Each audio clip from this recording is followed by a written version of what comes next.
My guest today is Her Excellency Kazimbaya Shakila Omotoni, Ambassador of Rwanda to Morocco. It's a pleasure to have you with us today, and thank you for accepting our invitation. It's my pleasure. So, as we reflect these days on the tragic events on the 1994 Tutsi genocide, can you share with us the significance of the recent event organized by the Rwandan Embassy in Morocco to commemorate the Tutsi genocide? Thank you so much.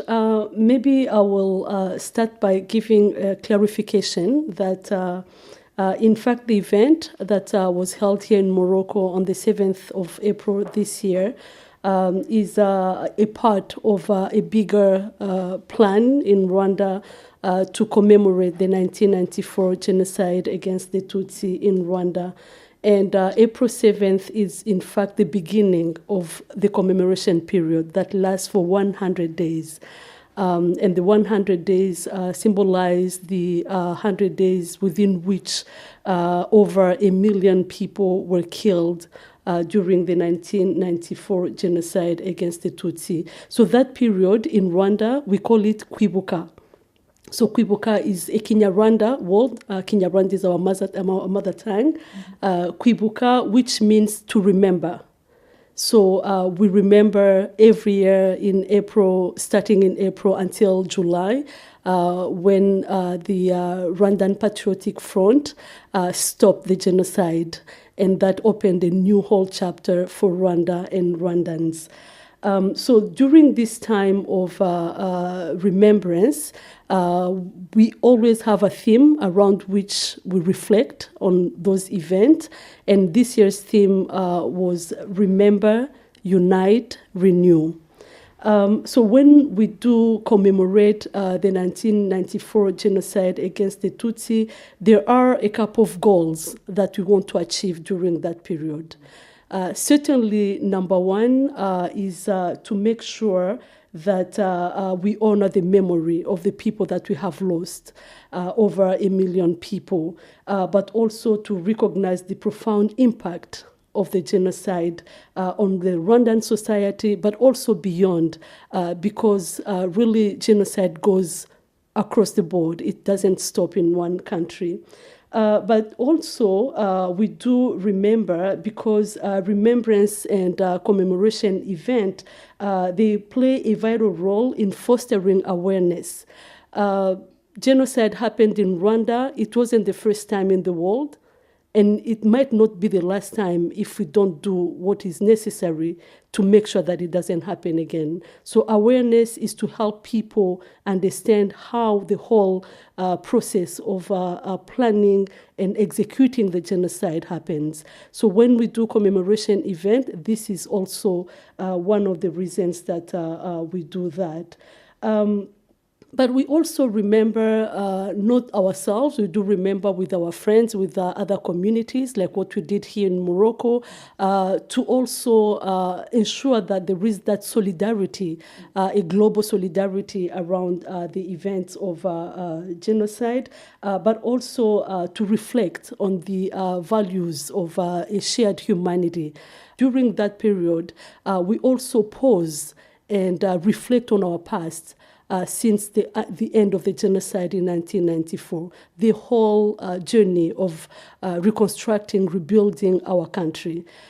Sometimes people look at Rwanda today and they tend to forget where we come from. And it's very important to remember that period after the 1994 genocide. The reality in Rwanda was really dark.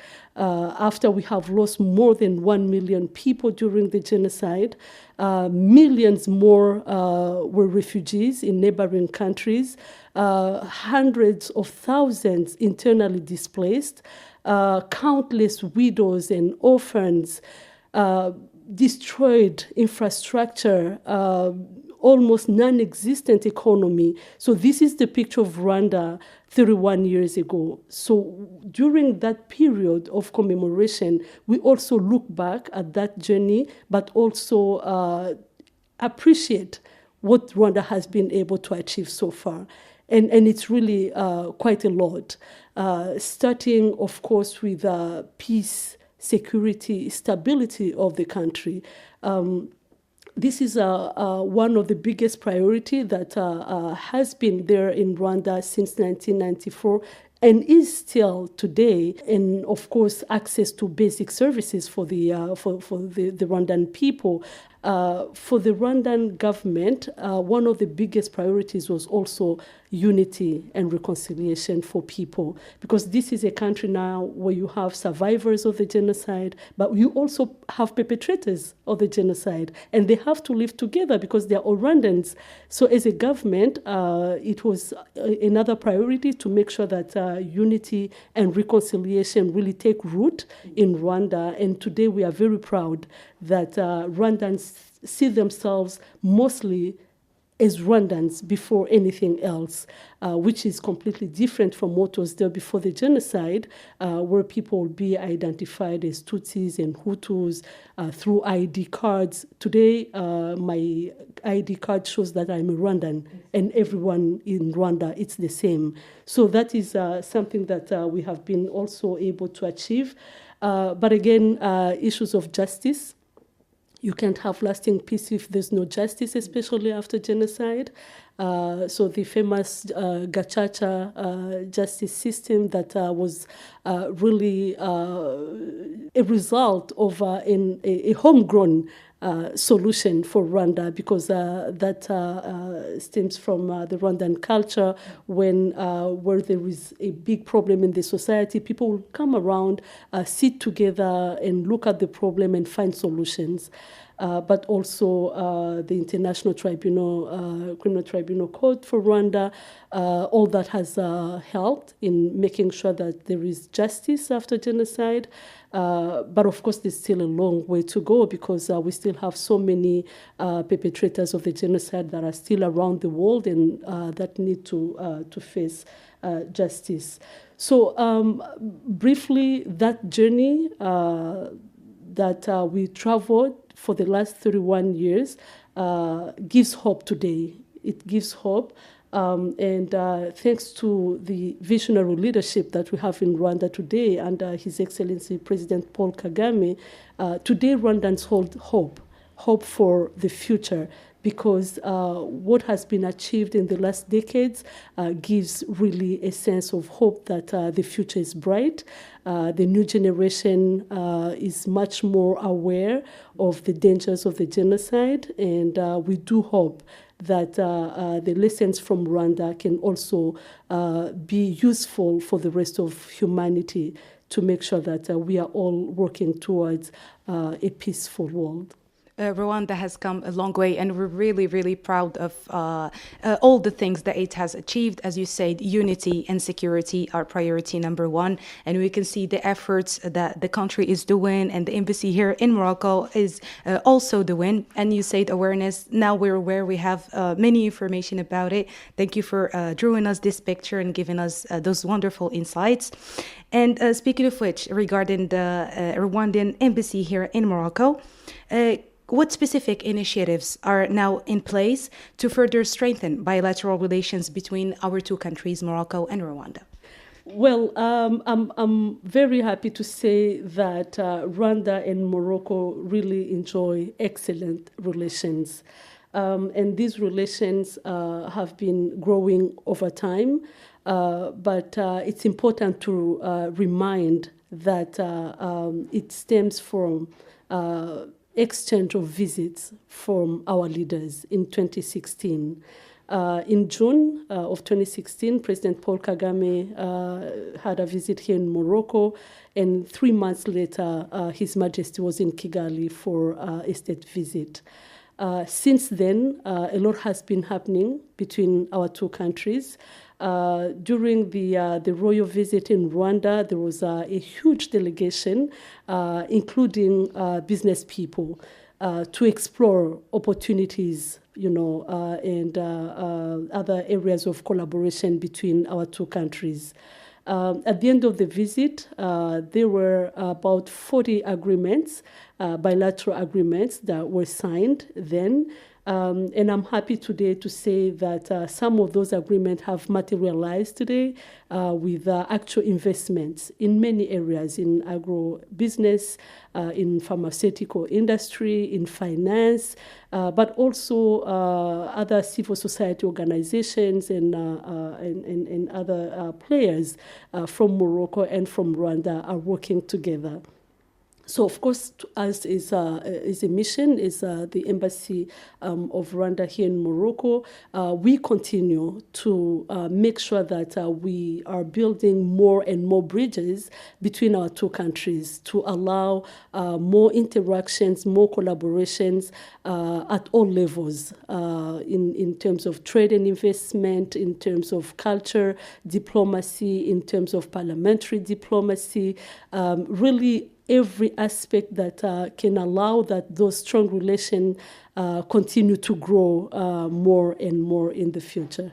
All we can say is that we're really happy and we're really proud about the bilateral relation and the beautiful investments and cooperation that gathers our two countries. And we're looking forward to seeing more and more in the future. And speaking of the future, what opportunities do you see for deepening the diplomatic, economic, and cultural ties maybe between Morocco and Rwanda? Well, there are so many opportunities, really. There are so many opportunities. We already have many memoranda of understanding and collaboration in many areas, but the opportunities are immense in every aspect. Already Rwanda and Morocco, if we start with the diplomatic relations, we do support each other in many regional, continental, and international organizations, be it in having a common position on matters of interest for our two countries, but also for the continent and the world. We do work closely together in the African Union. We do expect more collaboration under the AFCFTA when it comes to trade and investment. But it's also about having more and more people-to-people relations.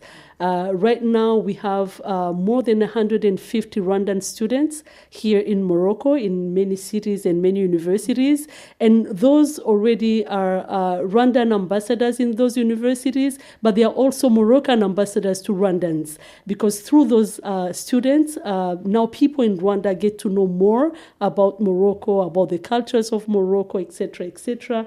And we are intending to put more emphasis on these kind of initiatives, organizing more trade agreements that exist already, and then make sure that we have more access to markets in Morocco and in Rwanda for the business people. But we also want to ensure that we have now joint culture programs for people to understand better, because the more you understand the country, the more you understand the culture, the more you are interested into investing in that country. So those are some of the exciting projects that we have in mind and that we hope to implement in the coming future. It's really promising. I'm sure that it's really good for both Moroccans and Rwandan, and we're looking forward to it. And last but not least, how can the two nations, in your opinion, Your Excellency, collaborate even more effectively to ensure, of course, as you mentioned, peace and security, the most important things, and prosperity for Africa? Well, I think as we speak now, Rwanda and Morocco are already among the champions of those matters of peace and security on the continent, but also worldwide. As you know, Rwanda is among the top 3 countries that contribute to the peacekeeping missions around the world, which Morocco does as well. So which again shows that we have the same vision of the role that Africa should play on the international stage, is a continent that provides solutions